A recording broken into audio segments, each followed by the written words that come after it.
Right then, hello everyone and welcome back to the Assetto Corsa Offline Championship. We are here for round number 15 of the 2021 Formula 1 World Championship, which will see us take for the first time ever to the Jeddah Corniche circuit for the first ever Saudi Arabian Grand Prix in Formula 1. Formula 1, yes, ladies and gentlemen, it is back. And now for its penultimate round of the championship. It is getting close, ladies and gentlemen, as we head into the final two rounds of the championship. After this one, there will only be one to go. And we'll head back to the Yas Marina circuit as well for the final round. But we're going to focus on this one today. Round 15, the penultimate round of the 2021 Formula 1 World Championship. My name is Milan in the commentary booth, joining you for 12 minutes of the first stage of qualifying here at the Jeddah Corniche circuit. And it is Enis Paratsky who is the first man out today. He's going to be the first man to set a lap around this newly constructed circuit in Formula 1. But just as we're going to get qualifying underway, then it is time to go through the track. So the Jeddah Corniche circuit, located on the Jeddah waterfront in, well, the Red Sea port city of Jeddah in Saudi Arabia. The track was opened on December of 2021 and only broke ground 9 months earlier. And it obviously hosted as it does in the ACOC, it hosted the penultimate round of the real-life 2021 Formula 1 season. The track was designed by Carsten Tilke, the son of famous Formula 1 track designer Hermann Tilke. And apart from Formula 1, which it has hosted ever since 2021, it did also host the season finale of the 2022 World Touring Car Championship. Apart from that, today you have Formula 1 along with its support series of Formula 2, and then the Porsche Sprint Challenge Middle East, as this is part street circuit and part permanent circuit. I believe I might be mistaken on that, so don't quote me on that, please. But yeah, this is a street circuit, so obviously you can't close public roads down for every single racing event, which is why there hasn't been a lot of racing series that have come here apart from Formula 1 and WTCR. But next year, in 2024, you're gonna have the GT World Challenge Europe, the GT4 European Series, and F1 Academy come here. The layout, though, which is the second longest track on the Formula 1 calendar, with only Spa-Francorchamps just being longer. It is 6.174 kilometers long and features a whopping 27 turns, with a race lap record of a 1:30.734. And this track, we've seen it so many times. It's so fast, it's so flowing, so many different corners. Qualifying around here is going to be absolutely exciting to see how these drivers are going to try and push the limits of their cars around these fast 27 corners.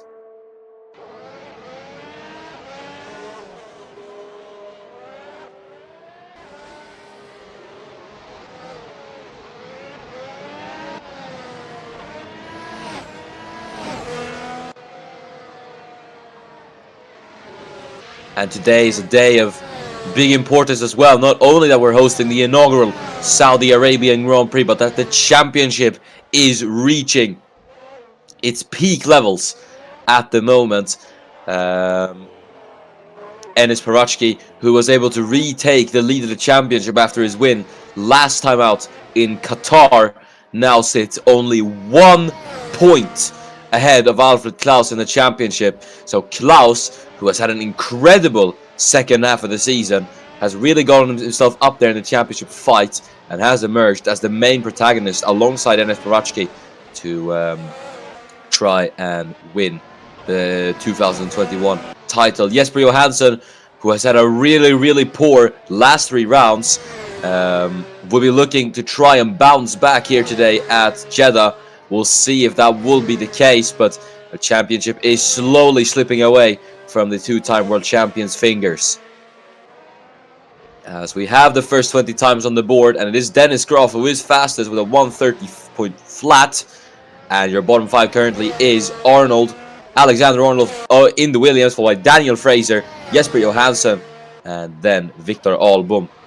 It did just change, I said that. Jesper Johansson might have not gotten the greatest of laps. Neither did his teammate Enes Parachki, both Mercedes, 15th and 19th here in Q1. It's a pretty weird sight to see. But we're going to see if they will be able to get an improvement. I believe Johansson did go fastest to sector 1. And now, as we do watch Jesper Johansson make his way through the track, you get to see how incredibly fast this track is.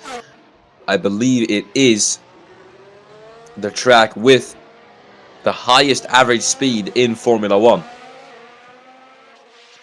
So it certainly is a very, very interesting track then, as Jesper Johansson is going to now make his way across the line. And let's see if this will fire him up the order. It does, but only ahead of his teammate Enes Parachki, who is now in the elimination. So this is not good for Mercedes at all, this type of pace.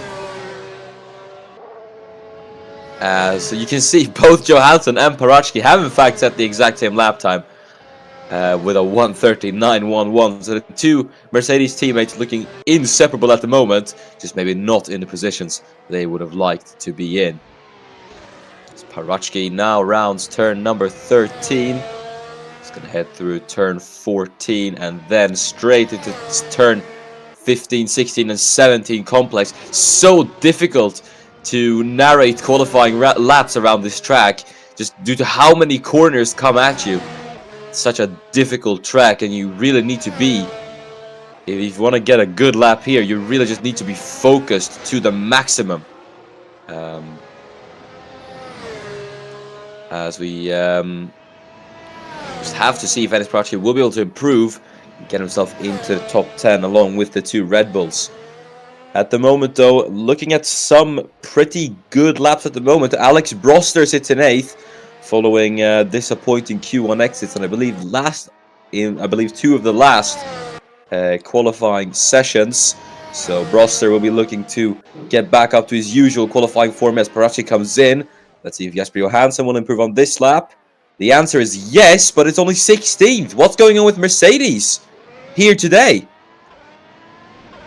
And this is not looking good for the Brackley-based outfit, as both of their drivers seem to be risking elimination here in Q1. What is going on here at Jeddah? Have Mercedes not adapted to qualifying, to the track? It doesn't seem like it, but now both of their drivers seem to be able to face the drop.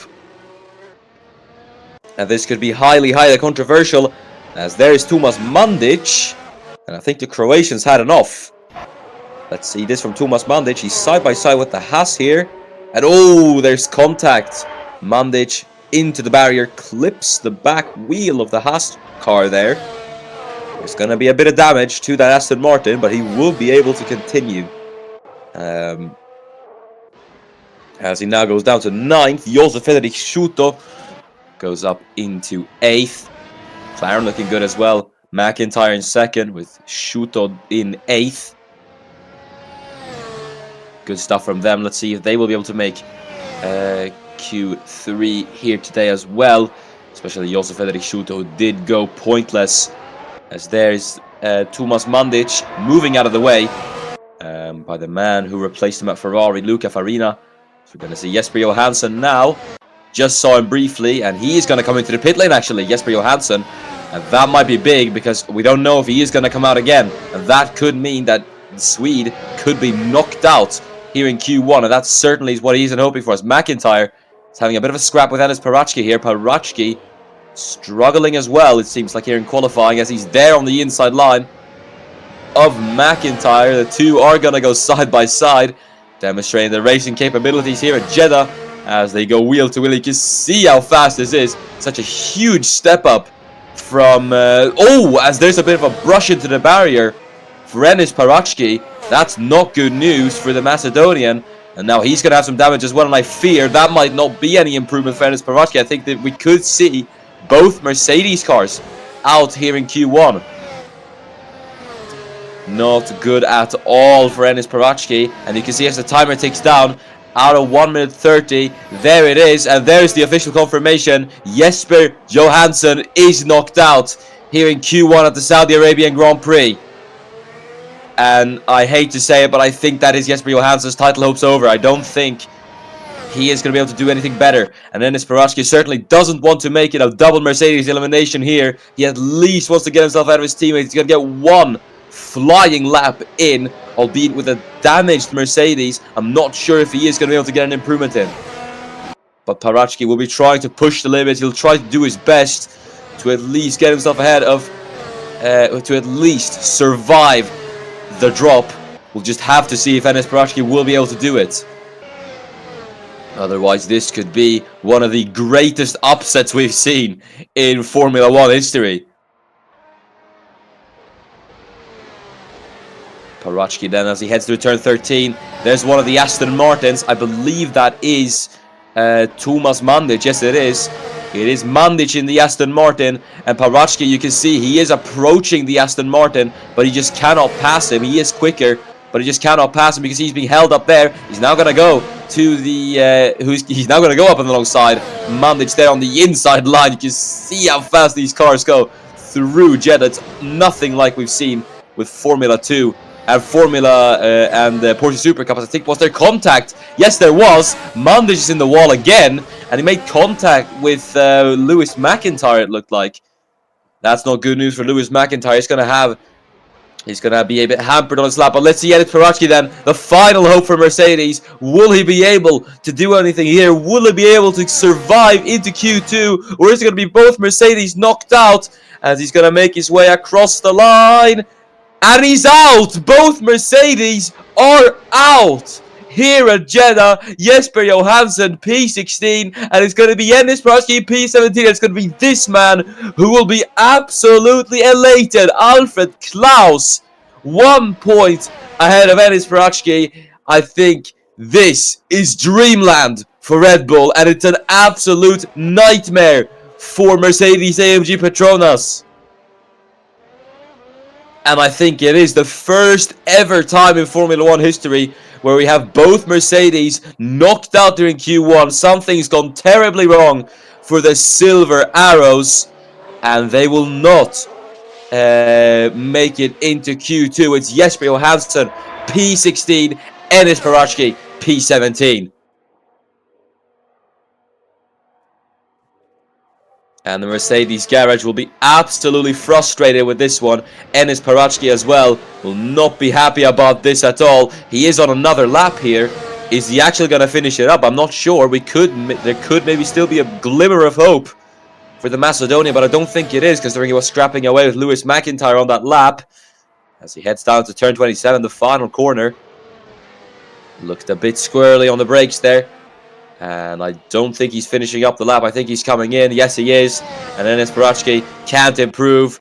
That is a dire sight to see as Q1 is done and dusted. It's Dennis Groff who is the fastest man in Q1. And your bottom 5 is Jesper Johansson, followed by Enis Parachki, Daniel Fraser, Wojtek Kulasek, and Victor Albom. And now this is certainly a massive, massive shock here. I don't think we've ever seen anything of the likes. Both Mercedes knocked out in Q1. It's 2 Hasses, it's an Alpine, and then it's both Mercedes cars. I think this has to be their worst ever qualifying in Formula 1 history. I can not remark any other time this has happened. This is insane.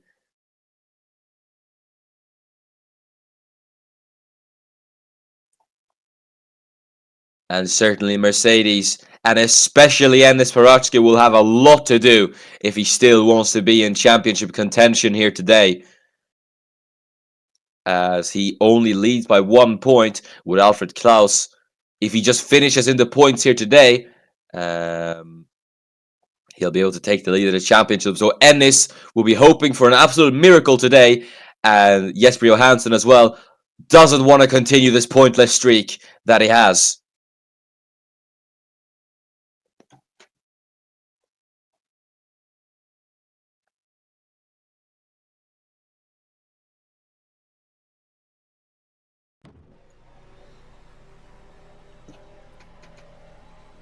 We'll see what he's going to be able to do from P17 on the grid. This is a race where we usually do see a lot of overtakes. If you think back to Formula 2 and Porsche Super Cup, it is easy to pass on this track if you do have the pace.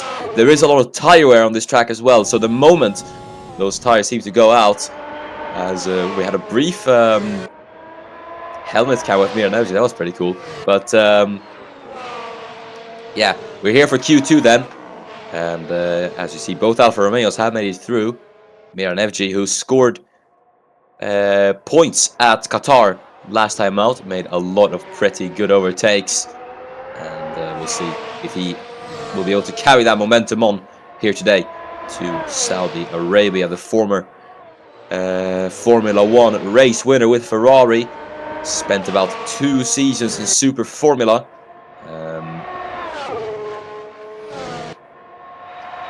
And now returns to Formula 1 following Luca Farina's move to Ferrari, as he has been basically the reserve driver for Ferrari in Formula 1 ever since his retirement.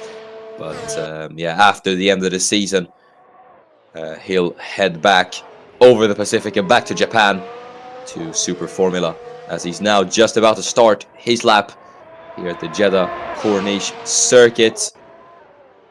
He's going to make his way down the start-finish straight for a lap of the Jeddah Corniche circuit with Miran FG as he heads down into turn number 1. Sharp braking so that you immediately try and set yourself up for turn number 2. Then through this kink of turn number 3, down this little straightaway into the next proper braking zone of turn number 4. And you can see this is where it starts to get properly flowing through 5, and then immediately into the left-hander of 6. And then through turn 7, 8, 9, and 10, using the curb on the exit there. And I'm struggling to keep up with this, honestly. So you head through turn 11 and 12, down this little straightaway into the hairpin of turn number 13. It's a flowing left-hander.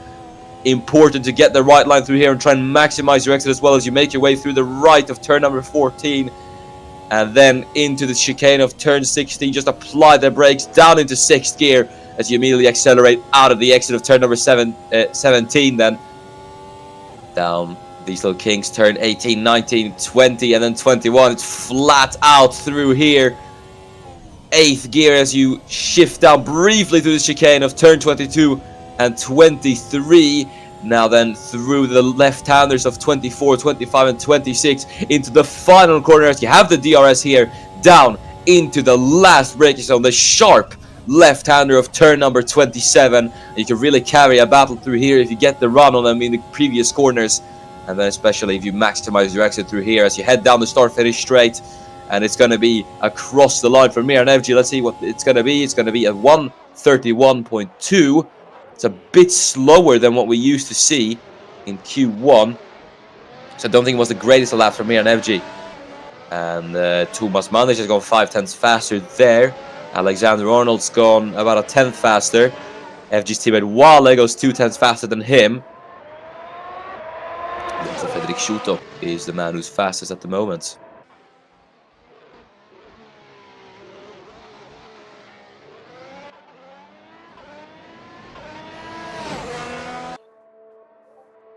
So now looking at Alex Broster, and he's actually gone fastest. In fact, he's gone faster than the McLaren of Josef Frederic Schuto. And we'll see what he's going to be able to do today then, as his fellow compatriot Lewis McIntyre in the McLaren now goes a 10th faster than Broster. So the Williams car of Alex Broster separates the 2 McLarens at the moment.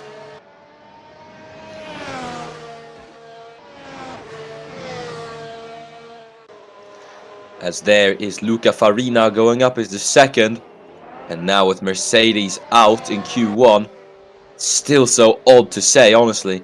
The fact that no Mercedes is here in Q2, we'll just have to see if the likes of Ferrari and especially Red Bull, it'll be proper hammer time for Red Bull here today. They'll be trying to extract every single point today that they can, because remember, they're only 4 points behind Mercedes in the Constructors' Championship. Dennis Graf slots into 7th. Josef Frederic Schuto goes up into 2nd. Eric Adelberg is the only man in the 130s. What a lap from Eric Adelberg. That's brilliant from the Swiss man as Fernando Tost goes up into third. It's a 131.1 for the man from Poland in the Aston Martin. Steven Mandic is down in 10th. Alfred Klaus is in 11th. That's not good news for Alfred Klaus. We don't want another shock championship contender exit. So we'll just see if Klaus will be able to improve them. At the moment then, it is Eric Adelberg who currently is fastest, with Josef Fredrik Schulte in second, and your bottom 5 currently is Alfred Klaus, followed by Daniel Waller, Alexander Arnold, Miran Evji, and Franco Gamba.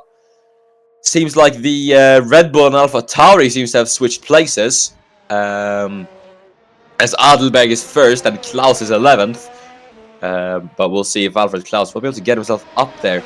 And into the top 10. His teammate Dennis Groff doesn't seem to get the greatest of runs either. He's down in 9th. We're surely not going to have a repeat of the Mercedes here in Q2, are we? So there goes Laban Zasnishkai. He improves ahead of his teammate by 1/1000th of a second and goes up into 5th. Good stuff from Laban Zasnishkai.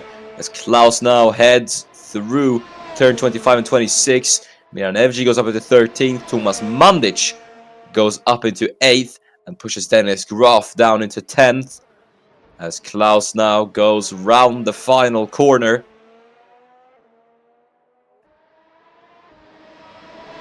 And he's gonna go across the line. Let's see if Alfred Klaus will be able to get himself into the top 10 with this lap. Surely he should. The answer is yes as he goes up into 2nd. There we go.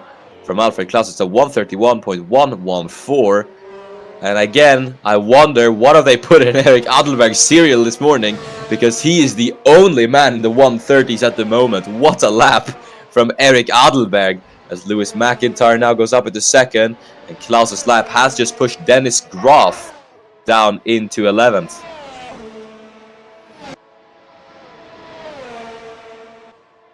We'll have to see if Groff is going to improve. Does seem to be on a pretty strong lap at the moment. 2/10ths up in the middle sector.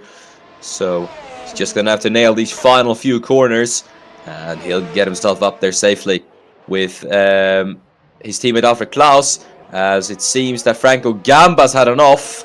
That's not good news for the man in last. What has happened to Franco Gamba? We're gonna wait, as we're gonna have to wait a bit as we see Dennis Groff across the line. As Groff is going to go across the line. Can he get himself up there with his teammate? Yes, he can, as he goes all the way up into 2nd. Good stuff from Dennis Groff. Here's what happened to Franco Gamba, though. Here he is alongside the McLaren. And oh, it's just like it was with Thomas Mandic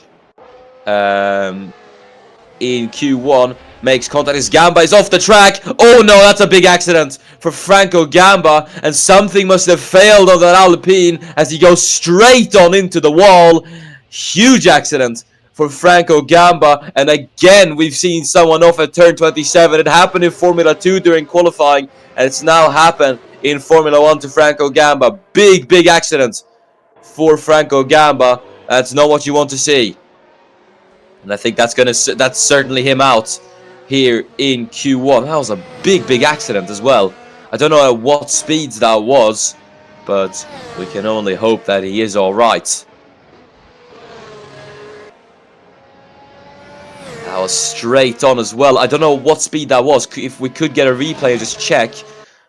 We'll have to see.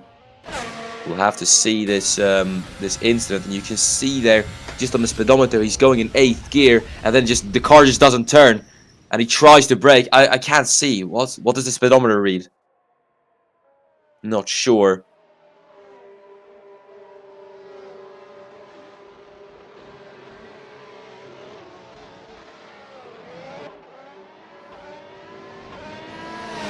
And it is official then.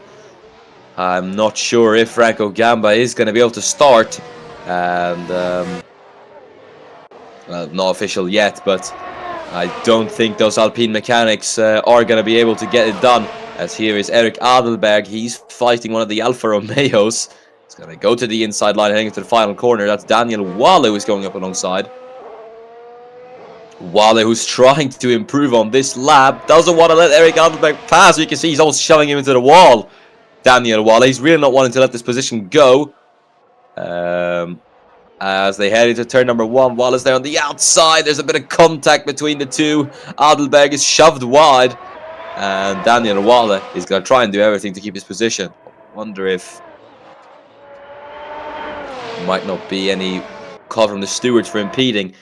Either way, the checkered flag is now out. We're waiting for 11 cars across the line. The only man confirmed out is Franco Gamba. McIntyre is going to go across the line. McIntyre does not improve. What about Alexander Arnold as the German rounds the final corner? Let's see if Arnold is going to be able to improve. No is the answer. He comes into the pit lane. What about his teammate Alex Broster, who is qualified a pretty decent 11th place? He comes in as well, so it's not quite a Q3 appearance for Alex Broster. He just misses out. Laban Zasnička, who is in 3rd, it's going to be next across the line. Let's see if the Serbian is going to be able to manage an improvement. As he goes across the line, Zasnička does not improve. What about Miran Evji? Is he going to be able to get that Alfa Romeo to Q3? He doesn't as he comes into the pits. P13. Still a decent outing for Alfa Romeo as both of their drivers are 12th and 13th. Luca Farina is going to go across the line. Let's see what the Italian is going to do with this lap, as it is not going to be an improvement for Luca Farina. Daniel Wallace comes in. Eric Adelberg is going to go across the line. I believe he should be the final man across the line as well. He doesn't improve. As Alfred Klaus comes in. Lewis McIntyre is actually on a lap here, as he's going to round the final corner.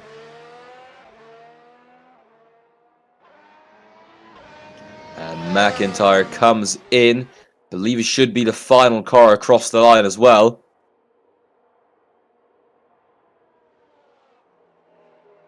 So just waiting for the confirmation here. Should take a bit of time. There it is then. That's Q2 done and dusted. And it is Eric Adelberg who is your fastest man. Your bottom 5 though is Alex Broster, followed by Daniel Wallace, Miran Evji, Alexander Arnold, and then Franco Gamba.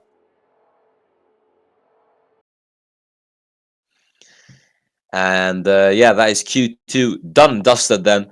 Eric Adelberg is the big talking point there. He's gone fastest. Set a brilliant lap in Q2. And we'll see. We'll see if he is going to be able to carry that pace on to Q3.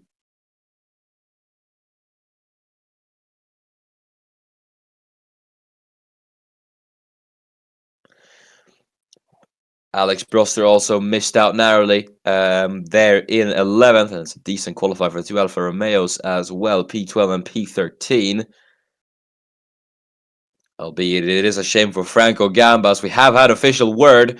Franco Gamba will be counted as a did not start in the Saudi Arabian Grand Prix. He will not be able to start the race due to damage. So, yeah, Alpine will be 1 car short, as Gamba is not starting the Saudi Arabian Grand Prix. So we're now here for Q3, the 3rd and final stage of qualifying. And now it's going to be properly hammer time for Red Bull here at Jeddah. Mercedes is not there, and surely it should be either Klaus or Graf's pole for the taking. Unless this man, Eric Adelberg, is willing to do something. Eric Adelberg, who has been in 4 tiers of the ACOC, has won a race in 3 of them, and we'll see if this Formula 1 career will see him become a race winner in all of those 4. It's been a pretty solid season for him with AlphaTauri. Scored a podium as well, the very chaotic Mexican Grand Prix. We'll see then if he is going to be able to do something here.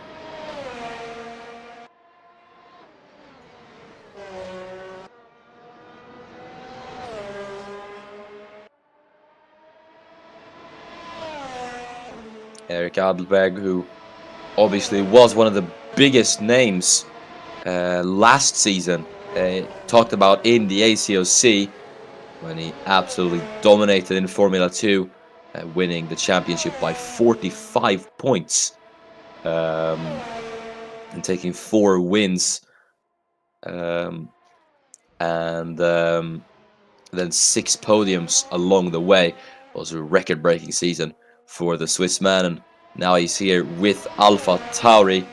It's been a pretty alright season for him, as we're now going to witness a qualifying lap, helmet camera as well, with Eric Adelberg as we head down into turn number 1, then through turn 2 we go as well, and into turn number 3.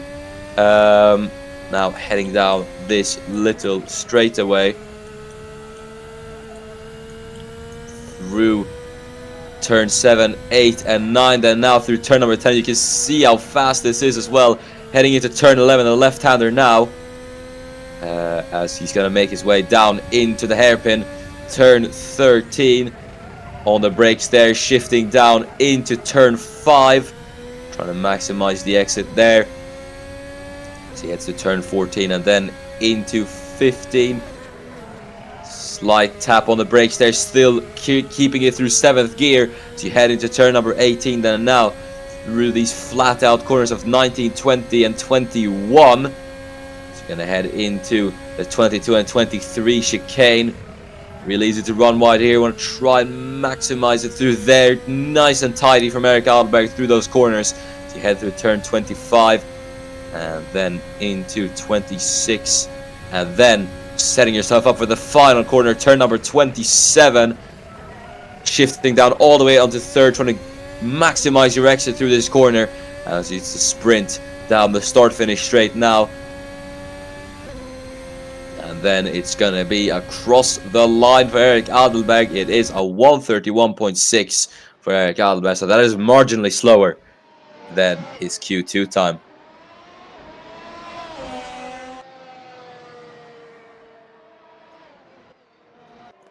And Alfred Klaus does go faster than Eric Adelberg by 0.6 of a second. Isn't quite able to get himself into the 130s with that lap, but I think it should still be decent enough, as Lewis McIntyre is only 100th off Alfred Klaus.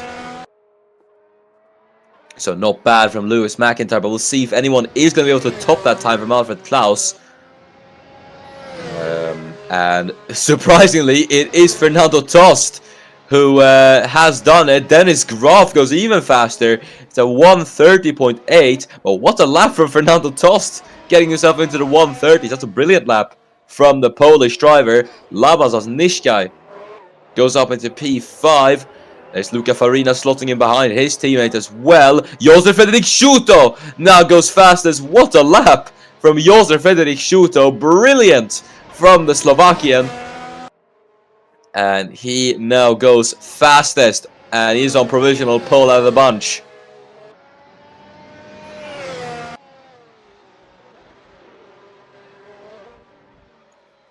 Will Parrish is the final man across the line. It's P8 for Parrish.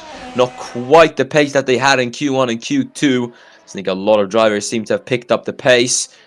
Adelberg goes across the line, improves, but isn't able to get himself out of P10. Here's Alfred Klaus across the line. Then can he get himself onto provisional pole with this lap? As he goes across the line, the answer is no for Alfred Klaus. He stays in P4. And Schuto then, is he going to be able to hold on for what could be his, I believe his 3rd pole position this season, or his 2nd, I'm not sure. I think it is his 2nd officially. As is Luca Farina rounding the final corner. Let's see if he is going to finish the lap up. He is. He has the DRS heading down the start finish straight. It's going to be across the line for Luca Farina. Let's see if he is going to improve from 7th. And Farina doesn't improve on that lap. He stays in P7. So can't quite find an improvement. Schuto does find an improvement though, and extends his advantage over the rest of the field. So 1:30.800. He's 600ths clear of Dennis Graf in 2nd. Brilliant stuff from Josef Frederic Schuto. As here's Will Parrish across the line. Parrish doesn't improve. What about his teammate Eric Adelberg, who's next across the line? As Graf and Tost are in the pit lane, meaning they will not be improving on their laps. So Graf cannot take pole, but his teammate Alfred Klaus still can, as he is going to make his way across the line. Is this going to be it for Alfred Klaus as he goes across the line? It's an improvement, but it's only up to third for Alfred Klaus. And at the moment, he would still take the lead of the championship, but Klaus will be looking to squeeze out every single point that he can today. So this is not the pace that he wants at the moment, as he is over a tenth off Josef Frederick Schuto in a McLaren. And Klaus will not be happy about that. We'll see if he is going to finish up this lap or if he's going to come into the pit lane. He rounds turn number 13 then.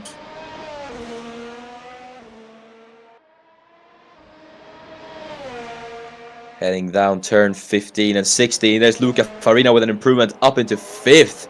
Goes the Italian. Great lap from Luca Farina. And he'll be pretty happy about that one, as Will Parrish now rounds the final corner. Believe he's coming in on this lap. No, he isn't.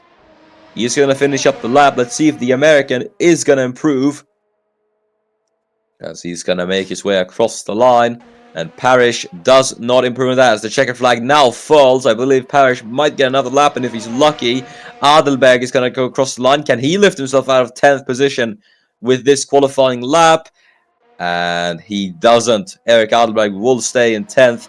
Either way, it's an alright qualifying effort from AlphaTauri here at Saudi Arabia. Alfred Klaus, though, this is it for him. Is it going to be the pole for Alfred Klaus? No! It's not going to be the pole for Alfred Klaus or Red Bull here at Jeddah. And unless any of these 6 can pull out a shock performance, I think it might just be the Slovakian in the McLaren, Josef Frederick Schuto, who might pull off another brilliant qualifying masterclass. Here's Tomas Mandic then rounding the final corner. He's been on pole this season as well with Aston Martin, but he comes into the pits. Laban Zasnishkai is next, as he makes his way down the start-finish straight. His teammate Luca Farina in close pursuit. Will any of the Ferraris be able to improve? Zasnishkai doesn't improve. Luca Farina behind doesn't either, as Josef Frederick Schuto comes in now. Will Parrish is going to be the final man across the line. Let's see if Parrish is going to be able to get himself up a position or two with this lap.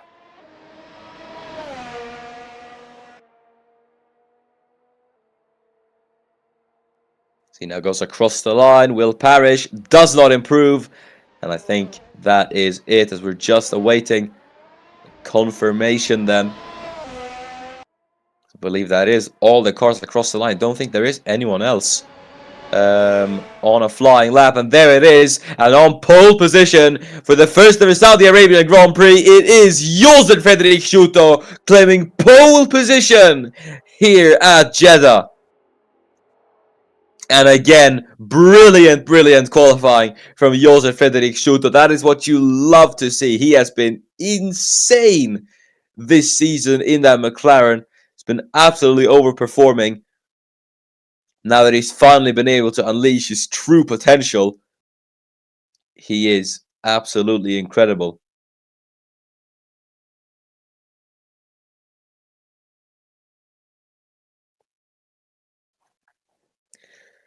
And this is going to be interesting then for Josef Frederick Schuto, who was cruelly denied a race win at Mexico City. We'll see if he is going to be able to carry it on now that there is no Jesper Johansson to chase him down.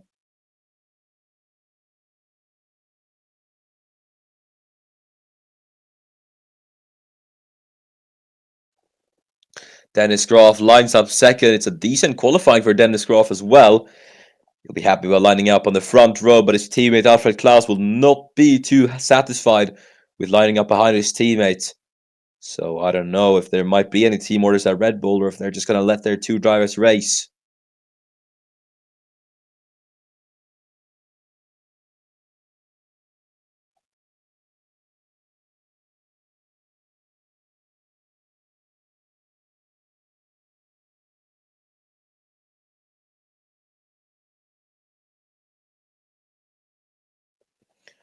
Got Fernando Tost as well. I know we've been talking about Josef Frederick Schuto and the 2 Red Bulls as well. Fernando Tost in 4th certainly is a very good position for him as well. So big shout out to Fernando Tost in 4th. And the 2 Ferraris as well, P5 and P7, so they could be on for some decent points today. And then we'll just have to wait and see if what the 2 Mercedes will be able to pull out today.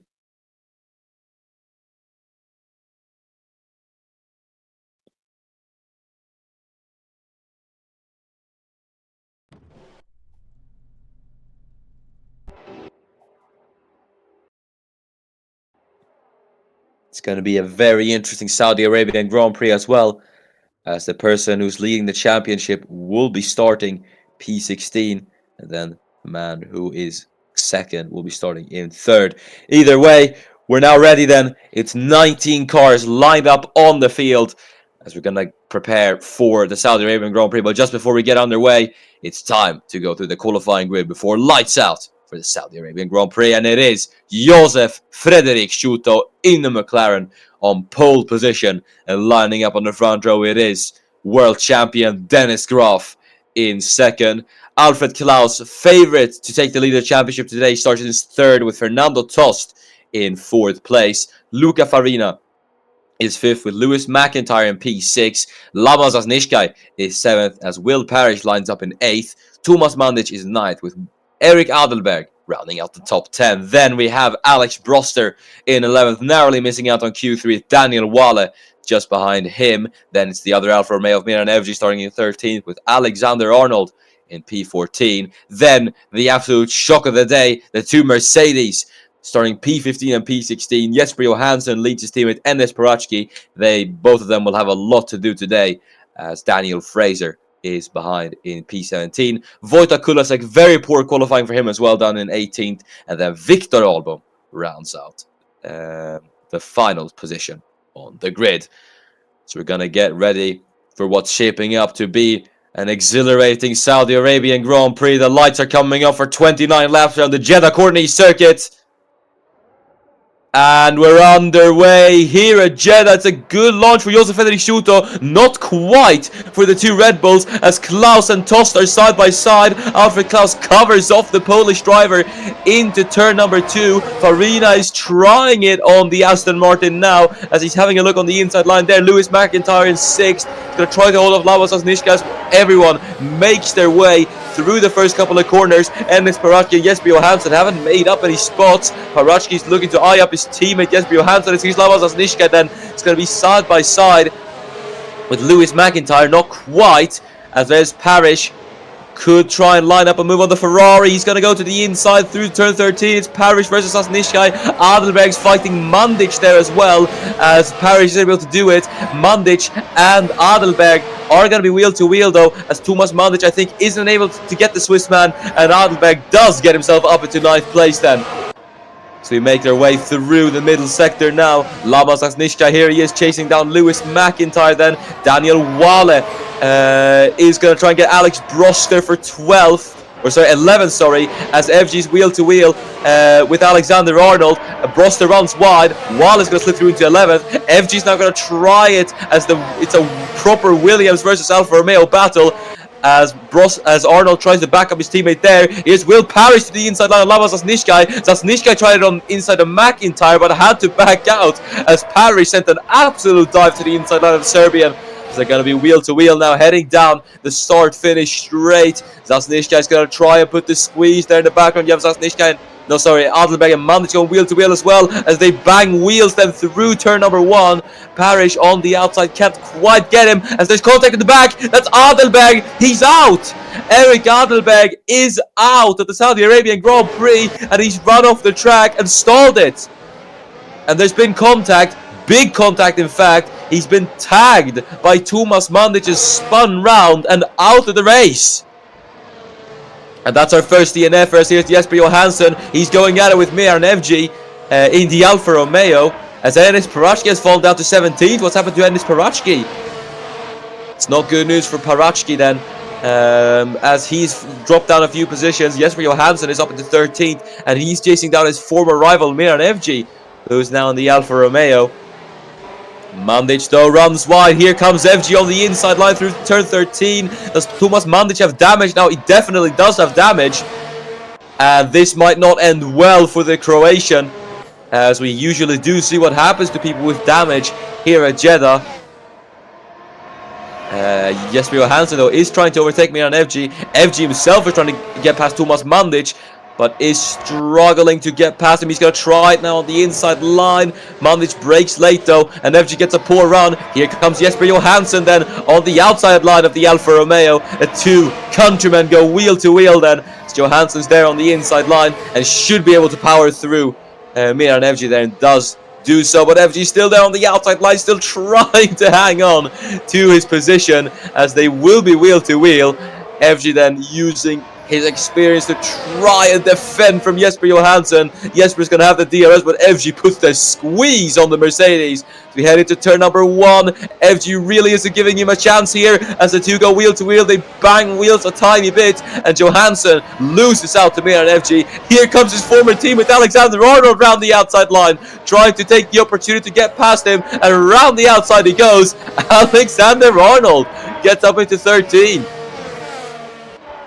Very, very good stuff from Alexander Arnold. Really was able to get that done, as Josef Fredrik Schuto has absolutely pulled away now from the rest of the field. So at the fastest lap of the race, so we could have a scrap between the two Red Bulls. Alfred Klaus could try and get himself up into second here, as he is chasing down Dennis Groff now with the DRS. He's going to go to the inside line. In fact, had a bit of a look there, had to back out. He goes to the inside line again. Alfred Klaus, the two Red Bulls side by side heading into the chicane. Oh, there's contact. Groff's into the wall. Huge accident for Dennis Groff. Alfred Klaus and Dennis Groff, the two teammates, make contact. I think Groff just clipped the back wheel of Alfred Klaus, and that's a massive slam into the barrier for Dennis Groff. Both Red Bulls, in what seemed like a dream scenario for them today, might just have it slip away from them, as Dennis Groff is out of the Saudi Arabian Grand Prix.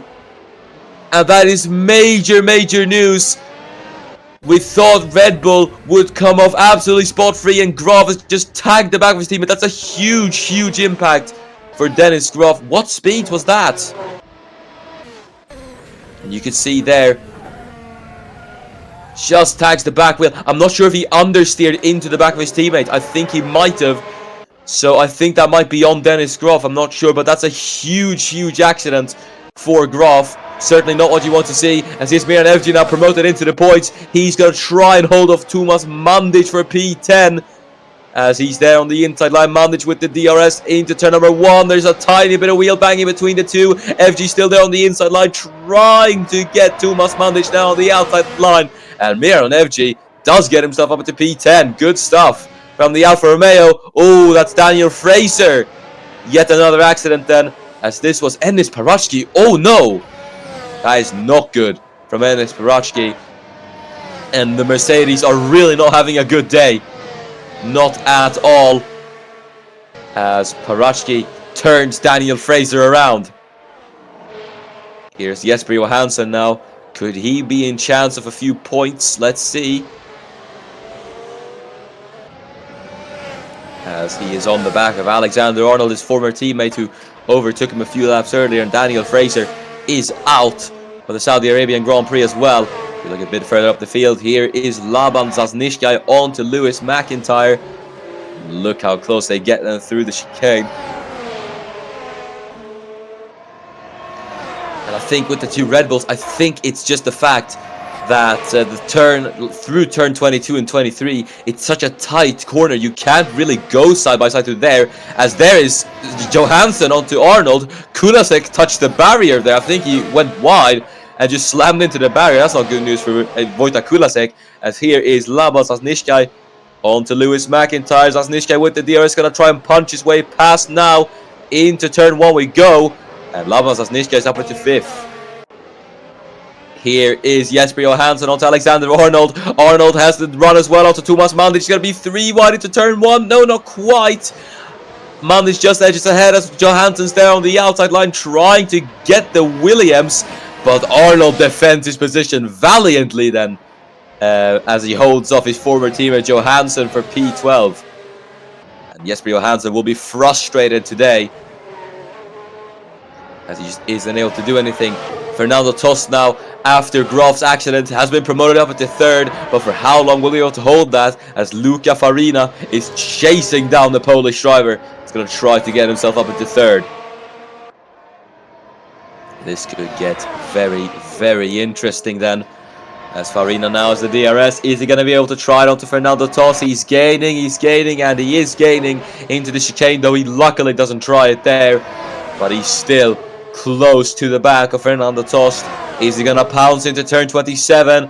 He spots the space, he goes to the inside line. Luca Farina, they're gonna be side by side now, heading down into turn number 27. Tost is late on the brake, starts to swing around the outside as Farina is there on the inside. The two are gonna go wheel to wheel as Tost squeezes Farina now, as he is able to edge ahead just into turn, just heading down the start finish, straight down the run to turn number 1, and Tost with the run is able to get past him, as here's McIntyre trying to re-overtake Lama Zasnishkai, but Zasnishkai there through turn number 2 is able to defend from Lewis McIntyre, and Will Parrish with a swift move round the outside is gonna get Lewis McIntyre. Good stuff from Will Parrish as well, opportunistic move, and that sees the American go up into P6, as we're still witnessing the battle for the last step of the podium between the Aston Martin of Fernando Tost and the Ferrari of Luca Farina. Gonna see who's gonna get this one done then.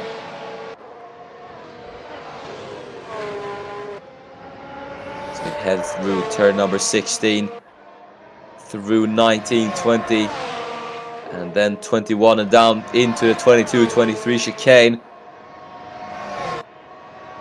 And he is gaining on Fernando Tost. He's gaining by quite a bit. And he's going to have the DRS to his aid again now through turn 25. Is Farina going to be able to try it on the outside? He's going to go to the outside. Tost almost moves over. That's a bit dangerous from Fernando Tost. But either way, they're both going to be wheel to wheel then. Tost and Farina, as Luca Farina is there on the outside line. He's going to try to get this one done with the DRS. And Luca Farina goes up into the podium. Up into third goes Luca Farina. Good stuff from the Italian, as his teammate, as there's Will Parrish, in fact, getting past his teammate Lama Zasnishkai. So Will Parrish is looking very good on pace today here as well. Up into fifth goes the American. Here's Tomas Mandic then in 14th. It's just behind Wojtek Kulasek in 13th.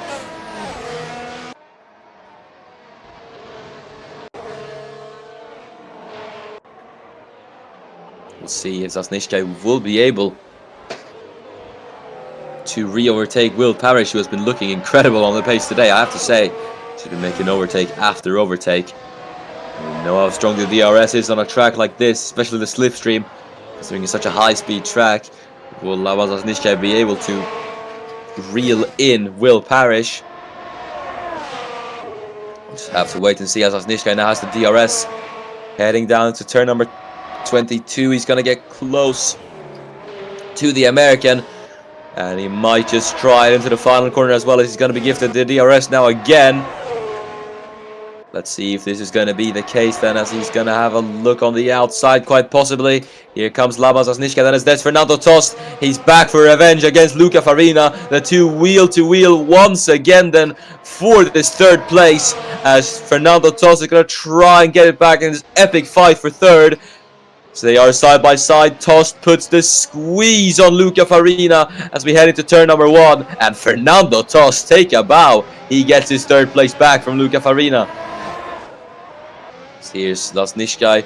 Isn't able to get him. Johansson, though, is going to try and get Alexander Arnold now. Arnold there on the inside line. Johansson through turn 2. Arnold runs wide. Was there a bit of contact there? I'm not sure. Either way, Jesper Johansson gets himself up into 11th.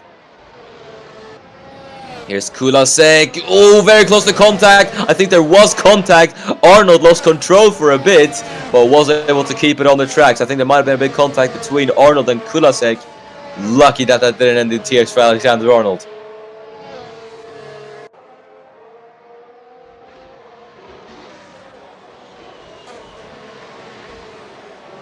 As Arnold now might face a bit of pressure from Tomas Mandic in 14th. We'll see if that's going to happen, as this battle is far from over, as Farina is chasing down Toss now for P3. This battle is just going back and forth. Doesn't look like it's ever gonna end.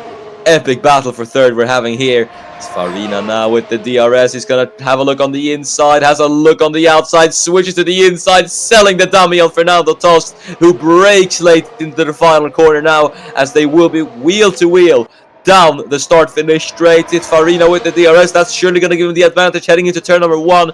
It's gonna allow him to overlap a bit with Fernando Tost. Maybe we get it down before the corner and heading into turn number 1. No, Tost is late on the brakes. Oh, there's a bit of contact through turn 2. Tost then on the inside, heading out of turn 2. Defends brilliantly from Luca Farina. That was great from Fernando Tost.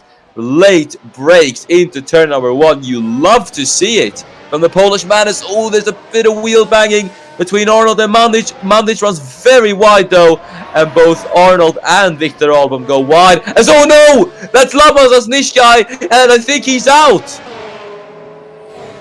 Laban Zasnishkai is into the barriers and he's out. What's happened to the Serbian? And he's gone over the grass. That's a mistake from Laban Zasnishkai, reverse into the barrier, and that's a big accident for Zasnishkai. Hopefully he should be alright though. Tire barrier probably did disperse some of that energy from the impact. So I think he is alright, but that's a big accident for Laban Zasnishkai. And now Ferrari are one man short. And all hopes will be on their Italian prodigy himself, Luca Farina. Il predestinato. No, I can't speak Italian, I'm sorry. I was going to say, what is it? Il predestinato, yes. Himself, Luca Farina. We'll see if he is going to be able to do it, as he's going to go to the inside line once again. We're on to Fernando Tost. He has the DRS and gets it done before the corner. But Tost with the switchback. Is he going to try that? Not quite, as Tost didn't get the best of exit. Here's Broster versus Daniel Wale, as they fight it away for 8th now in this race. The Williams versus the Alfa Romeo. It's double points for Alfa Romeo at the moment, as Broster with the DRS is going to try to get him. Is that the two Mercedes? No, it wasn't. I think it was Parvachki. Maybe trying something on Tomas Mandic. It was a very dark colored car, so I thought that might have been Jesper Johansson as well, going up alongside Enes Parvachki. But that is in fact Tomas Mandic, who he's going up alongside with. But Parvachki is going to get himself out of last place with this one, surely, as there's a bit of contact between the two. Parvachki runs wide. And this is a race to forget for Enes Parvachki. It surely is. It's very, very unlike him to have a race like this. But every day cannot be yours. As Farina now has got himself up into 3rd, Fernando Tost is in 4th, and Will Parrish is now lurking behind and could try and drop the Polish man at yet another position. We'll see if he is going to be able to do it now, as Parrish is in the slipstream. He's going to go to the outside line and through the chicane. They are quite... Oh no! And Parrish has tagged the barrier. And oh! Big accident! As that's Parrish and McIntyre coming together. Oh no! Big accident. More chaos as well. He's tagged Broster, it looks like. And Broster is involved in that as well. Parrish is out of the Saudi Arabian Grand Prix, and that is not what you want to see. I think that's Alex Broster has been tagged in it as well. Here's the two Alfa Romeos going wheel to wheel. Absolute chaos here at Saudi Arabia, as there's someone slowing. That's McIntyre, very, very slow. And let's see what happened here. From what it looked like to me, Parrish just touched the barrier on his own. Unless this was... What was this? McIntyre... Oh, that's clumsy. That's clumsy from Lewis McIntyre. And Miran FG, very awkward for him. But we need to see what happened there. And this is not what you want to see, ladies and gentlemen. Toss was there on the inside line. And he just clipped the barrier there. He just clipped it. And oh, that is a big accident as well. As McIntyre now with a damaged car is holding off Miran FG. FG's not going to be happy about that. And you can see McIntyre shoving him absolutely into the first corner. McIntyre though, oh, what is he doing? What are you doing, Lewis? That's not what you want to see, and hopefully he's gonna park it up safely. No, no, no. This is not what you're supposed to do. And McIntyre with a damaged car is insisting he can continue, but this is not going to look good, and he brushes the barrier again. And I don't know what he's thinking here. This is not safe at all. It's very reminiscent of that. It's very reminiscent of Giulia Cesetti at the Hungarian Grand Prix. This is not what you want to see, ladies and gentlemen. Mount is going to go past. Surely Paracci will as well. And it's coming to a crawl for Lewis McIntyre. Paracci, look at Ennis Paracci. That's not what you want to see.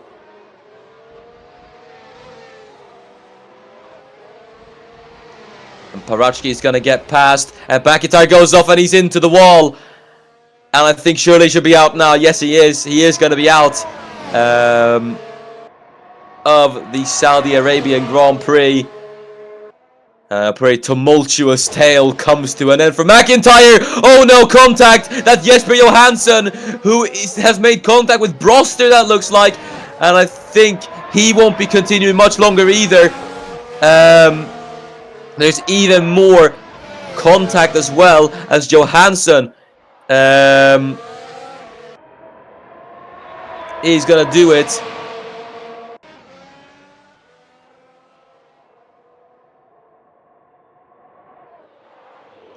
As here's FG, he's going to get past his teammate Daniel Wale, and there has been a red flag from the stewards. There's a lot of incidents in that last lap, so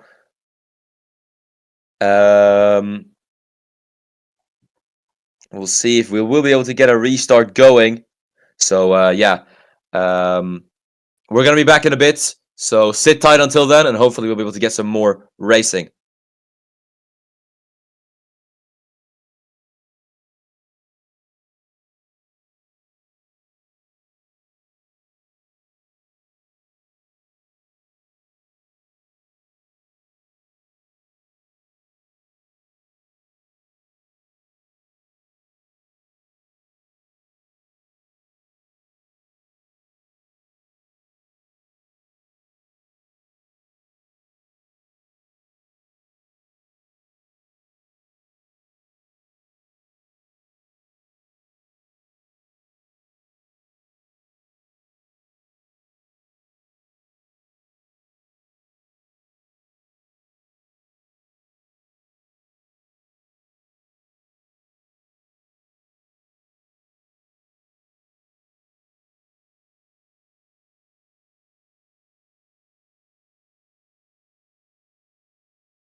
So we've come to an official decision, ladies and gentlemen. It's a bit boring, but unfortunately, the race will not continue.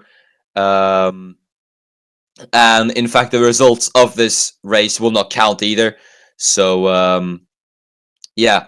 Um, what we're gonna do instead is that we're gonna void this round basically, and we're gonna look for a replacement in Formula One because we've argued that with the way this race is going, if we were to half points, it wouldn't be fair for anyone, especially considering there's a championship fight going on.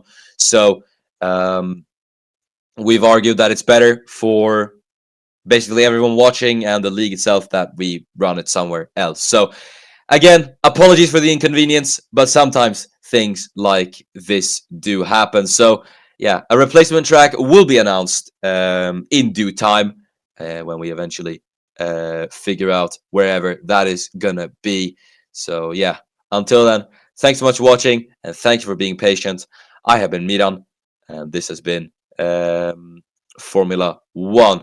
But yeah, if you want to tune in for some proper championship action, even though this hasn't maybe been the best of championship fights, make sure to not miss the Super Formula season finale at Fuji Speedway.